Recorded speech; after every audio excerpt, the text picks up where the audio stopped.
నమస్తే, welcome to life line. ఈ రోజు లైఫ్ లైన్ లో మనం డిస్కస్ చేసుకోబోయే టాపిక్ హెర్నియా అసలు ఎన్ని రకాలు ఉంటుంది, హెర్నియాకి ట్రీట్మెంట్ ప్రొసీజర్స్ ఏ విధంగా ఉన్నాయనే దాని గురించి మనతో డిస్కస్ చేయడానికి ఈ రోజు మనతో పాటు ఉన్నారు డాక్టర్ వరుణ్ దాసరి గారు, surgical gastroenterology and robotic surgeon from Manipal hospitals. నమస్తే వరుణ్ గారు. నమస్తే అండి. వరుణ్ గారు, ఫస్ట్ ఆఫ్ ఆల్ హెర్నియాస్ అంటే ఏంటి, అసలు హెర్నియాలో ఎన్ని రకాలు ఉంటాయి దాని గురించి చెప్తారా? హెర్నియా అంటే మన పొట్టగోడలో రకరకాల మల్టిపుల్ లేయర్స్ ఉంటాయండి. ఫస్ట్ చర్మంతో స్టార్ట్ చేస్తే దాని కింద ఫ్యాట్ అనేది ఉంటుంది. ఆ ఫ్యాట్ కింద మళ్ళీ షీత్ అనేది ఉంటుంది, ఫేషియా అనేది ఉంటుంది. దాని లోపల మజిల్స్ ఉంటాయి, మజిల్స్ లోపల పెరిటోనియం ఉంటుంది. ఇట్లా మల్టిపుల్ లేయర్స్ ఉండి దాని లోపల మన పొట్ట లోపల అవయవాలు ఉంటాయి, లివరు, ప్యాంక్రియాస్, పేగులు అన్నీ కూడా. అయితే ఈ పొట్టగోడలో లోపలి లేయర్స్ అన్నిట్లోనూ ఒక రంధ్రం లాంటిది పడి ఆ పేగులు బయటకు వచ్చి చర్మం కిందకి చేరతాయి.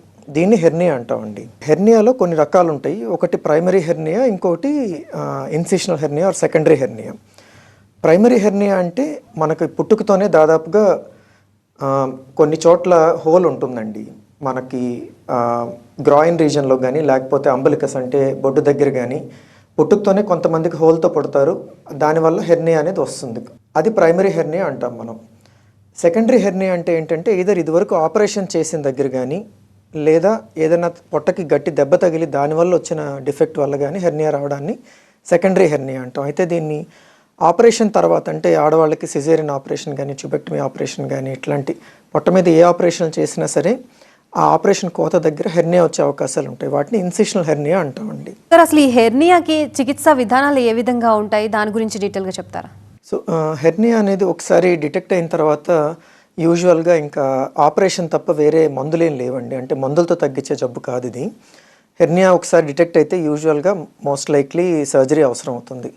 బాగా చిన్న డిఫెక్ట్ అంటే అంబలికస్ దగ్గర, బొడ్డు దగ్గర మరీ చిన్న డిఫెక్ట్, లెస్ దెన్ 1 సెంటీమీటర్ ఉండి మనిషికి ఏమి ఇబ్బంది లేకపోతే కనుక అబ్జర్వేషన్ అని చెప్తాం. కానీ మిగతా అన్ని హెర్నియాలకి దాదాపుగా ఆపరేషన్ చేయవలసిందేనండి. వరుణ్ గారు, అసలు ఈ హెర్నియా అనేది మనం ఎక్కువగా ఎవరిలో చూడొచ్చు, అసలు ఎందుకు వస్తుంది అంటారు? అప్పుడే పుట్టిన పిల్లల నుంచి పెద్దవాళ్ళు, ముసలివాళ్ళు, అన్ని వయసుల్లోనూ వస్తుందండి. చిన్నపిల్లల్లో మోస్ట్ కామన్గా వచ్చేవి ప్రైమరీ హెర్నియాస్ అండి. ఇంగ్వైనల్ హెర్నియా అంటే మన గ్రాయిన్ రీజన్లో వచ్చే హెర్నియా ఒకటి, అంబలికస్ దగ్గర బొడ్డు దగ్గర వచ్చే హెర్నియా, ఈ రెండు కామన్గా చూస్తాం. పెద్దవాళ్ళలో మోస్ట్ కామన్ హెర్నియాస్ వచ్చేసి ప్రైమరీ హెర్నియాస్లో అంబలికల్ హెర్నియా, ఇంగ్వైనల్ హెర్నియానే ఉంటాయి. కానీ ఇన్సిషనల్ హెర్నియాస్ ఇంకా బాగా ఎక్కువ చూస్తాం. అంటే ఇదివరకు ఆపరేషన్ అయిన దగ్గర లోపల డిఫెక్ట్ వచ్చి పేగులు బయటకు రావడానికి చూస్తుంటాం అనమాట. రైట్ వరుణ్ గారు, ఈ హెర్నియా చికిత్స తర్వాత కోలుకోవడానికి అసలు ఎంత సమయం పడుతుంది? ఈ హెర్నియా చికిత్స గురించి చెప్తారా? సో అసలు హెర్నియాకి ఎందుకు మనం వైద్యం చేయించుకోవాలనేది మాట్లాడదాం ముందు. హెర్నియా అనేది మనకి మామూలుగా పొట్ట లోపల రంధ్రం పడి పేగులు బయటకు వచ్చి రావడం అనేది చెప్తున్నాను. అయితే ఇది ఎప్పుడు వస్తుందంటే మనం దగ్గినప్పుడు, లేకపోతే నుంచున్నప్పుడు పేగులు బయటకు చర్మం కింద ఉబ్బినట్టు కనిపిస్తూ ఉంటుంది. మనం పడుకున్నప్పుడు ఆటోమేటిక్గా లోపలికి వెళ్ళిపోయి మామూలుగా రిలాక్స్డ్గా ఉంటాయి. సో ఏదో ఒక రోజు ఈ హెర్నియా వచ్చే పేగులు లేకపోతే కొవ్వు అది బయటకు వచ్చి ఇరుక్కుపోద్ది. దాన్ని ఇన్కార్సరేషన్ అంటాం. అది పేగులు ఇరుక్కుపోతే కనుక ఒక్కోసారి ఆ పేగులు ఇంటెస్టైనల్ అబ్స్ట్రక్షన్ అని చెప్పి పేగులు బ్లాక్ అయిపోతాయి. సో మనిషి ఏమీ తినలేరు. ఆ ఇంటెస్టైనల్ అబ్స్ట్రక్షన్ కన్నా ఇంకా సీరియస్ కాంప్లికేషన్ ఆ బయటకు వచ్చిన పేగు కుళ్ళిపోవడం, స్ట్రాంగులేషన్ అంటాం. సో ఇటువంటి ప్రమాదాలు జరగకుండా మనం భవిష్యత్తులో ఈ ప్రమాదాలను అరికట్టడానికి ముందుగానే ఆపరేషన్ చేయించి ఆపరేషన్తో రిపేర్ చేయించుకుంటాం అన్నమాట. ఈ ఆపరేషన్ చేయించుకోకపోతే ఏదో ఒక రోజు మనం ఈ కాంప్లికేషన్స్లో ల్యాండ్ అవ్వచ్చు. అది జరగకుండా సర్జరీ అవసరం అవుతుంది. అందుకని ఆపరేషన్ చేస్తున్నాం. అయితే ఏం ఆపరేషన్ చేయాలి? ట్రెడిషనల్గా అయితే పెద్ద కోత పెట్టి మనం అంత పొట్టనంతా ఓపెన్ చేసి బయటకు వచ్చిన పేగుల్ని లోపలికి పెట్టి దానికి లోపల మెష్ పెట్టి కుట్లు వేసేవాళ్ళం.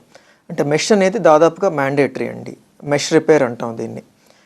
ఇప్పుడు రీసెంట్గా అధునాతన పద్ధతుల్లో ఏంటంటే లాప్రోస్కోపీ ద్వారా, అంటే చిన్న బెజ్జాలు పెట్టి అందులోంచే మన కంటెంట్స్ అన్నిటిని రెడ్యూస్ చేసి పేగు డిఫెక్ట్ని క్లోజ్ చేసి మెష్ పెడతాం. ఇంకా అడ్వాన్స్డ్ టెక్నాలజీ రోబోటిక్ సర్జరీ అండి. రోబోటిక్ సర్జరీలో ఇంకా లాప్రోస్కోపీతో కంపేర్ చేస్తే కూడా చిన్న కోతలు ఉంటాయి. రికవరీ పోర్ట్ సైట్ పెయిన్ అంటే మనం పెట్టిన కోతల దగ్గర నొప్పి అనేది తక్కువగా ఉంటుంది. రికవరీ ఇంకా ఫాస్టర్గా ఉంటుంది. కాంప్లెక్స్ హెర్నియాస్ని కూడా, అంటే అన్ని హెర్నియాస్ లాప్రోస్కోపీ ద్వారా మనం రిపేర్ చేయలేం, ఓపెన్ పద్ధతి ద్వారా చేయాల్సి ఉంటుంది. అట్లాంటి కాంప్లెక్స్ హెర్నియాస్ని కూడా మనం రోబోటిక్ పద్ధతి ద్వారా ట్యాకిల్ చేయొచ్చు. అంటే మినిమల్లీ ఇన్వేజివ్ పద్ధతి ద్వారా రోబో అయితే కనుక మనం చిన్న బెజ్జాలు పెట్టి కాంప్లెక్స్ హెర్నియాస్ని కూడా రిపేర్ చేయొచ్చు. సో మెష్ అనేది ఏంటి, మెష్ ఎందుకు పెడుతున్నాం? మన టిష్యూస్ బలం తక్కువగా ఉన్నప్పుడు హెర్నియాలు వచ్చే అవకాశాలు ఎక్కువ. సో హెర్నియా వచ్చిన తర్వాత ఒకసారి ఓన్లీ కుట్లు మాత్రమే వేసి రిపేర్ చేసి వదిలేస్తే తిరిగి వచ్చే అవకాశాలు ఎక్కువగా ఉంటాయి. అదే మెష్ పెడితే మన టిష్యూ స్ట్రెంత్ అనేది ఆ మెష్ పెంచుతుంది. అంటే ఆ మెష్లోకి మన ఫైబ్రస్ టిష్యూ అనేది పెరిగి టిష్యూ స్ట్రెంత్ పెరిగి హెర్నియా రికరెన్స్ ఛాన్సెస్ అంటే తిరిగి వచ్చే అవకాశాలు బాగా తగ్గుతాయి.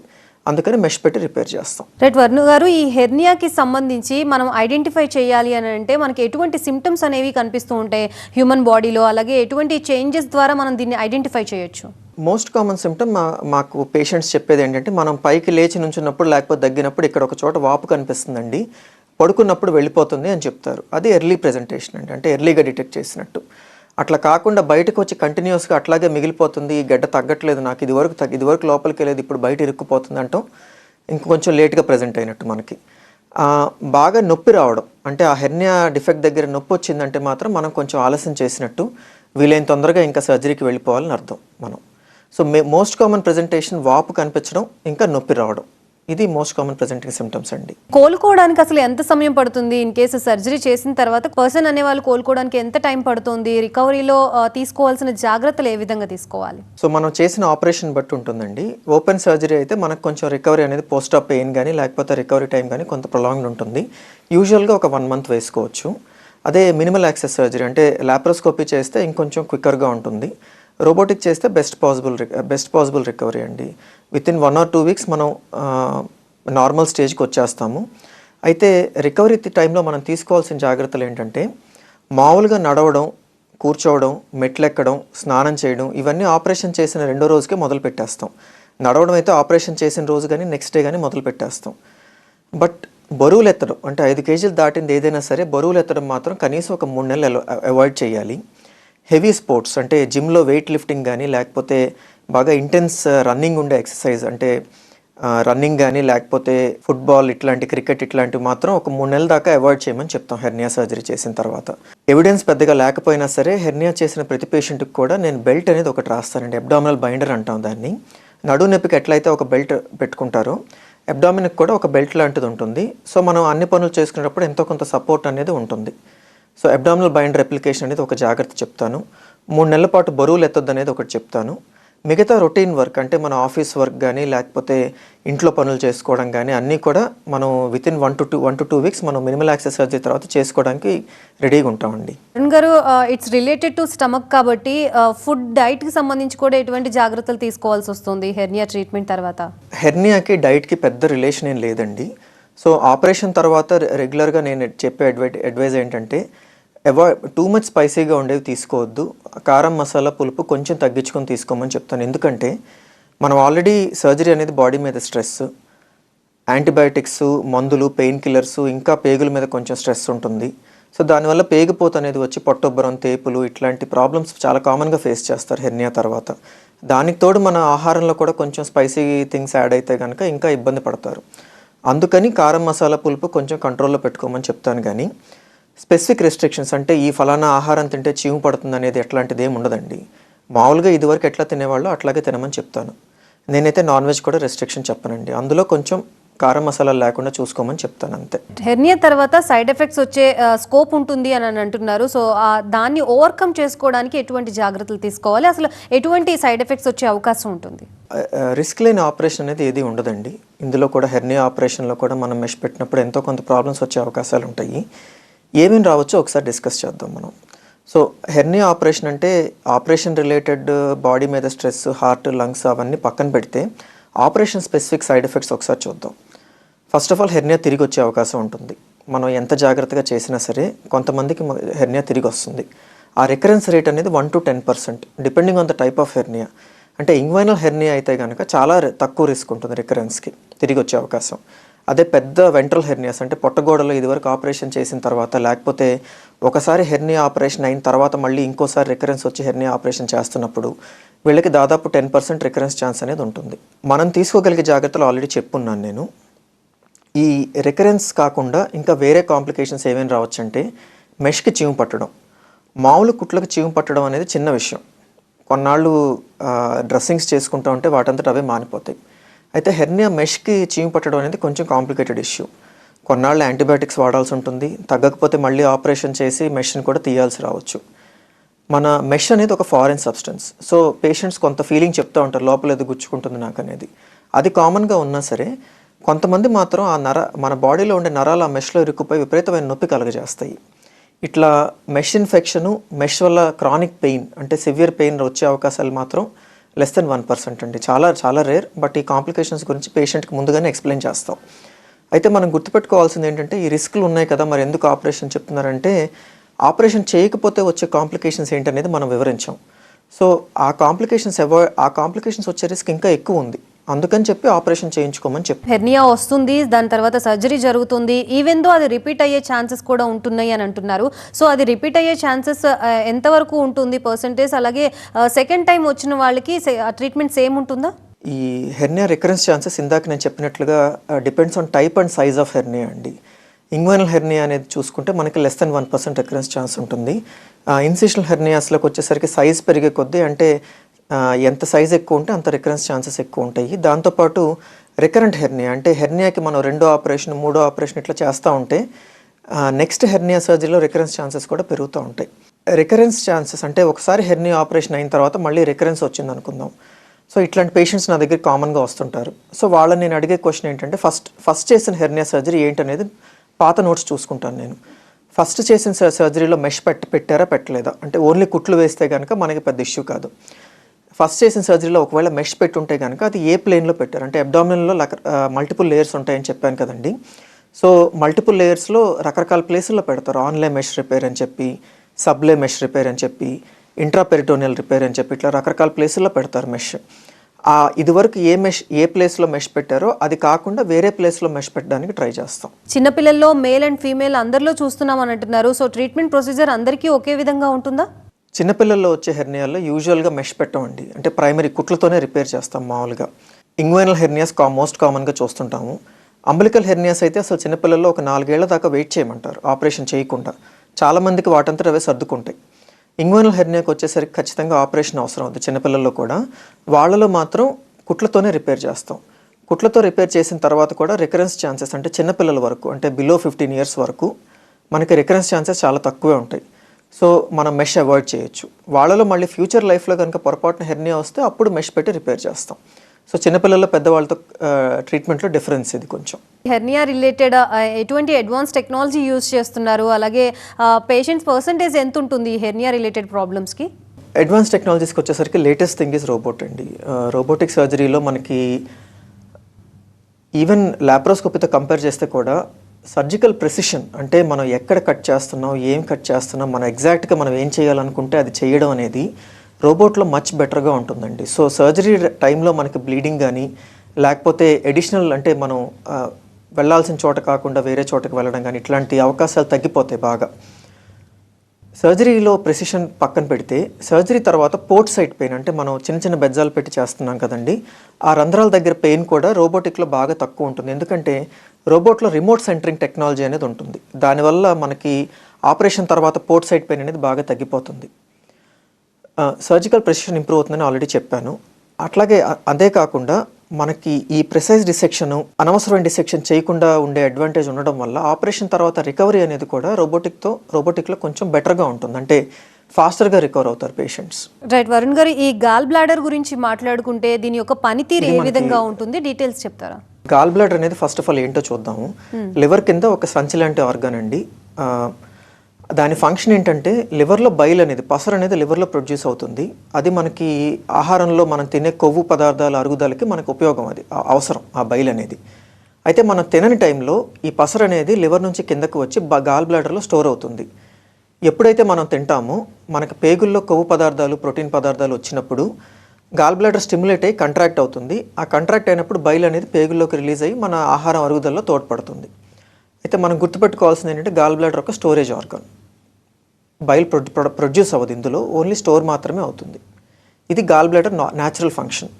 అయితే గాల్ బ్లాడర్లో మనకి మోస్ట్ కామన్ ప్రాబ్లం ఏంటంటే స్టోన్స్ ఫామ్ అవడం. గాల్ స్టోన్స్ అనేది నేను చేసే సర్జరీస్లో మోస్ట్ కామన్ సర్జరీ అండి, gall bladder removal for gall stones.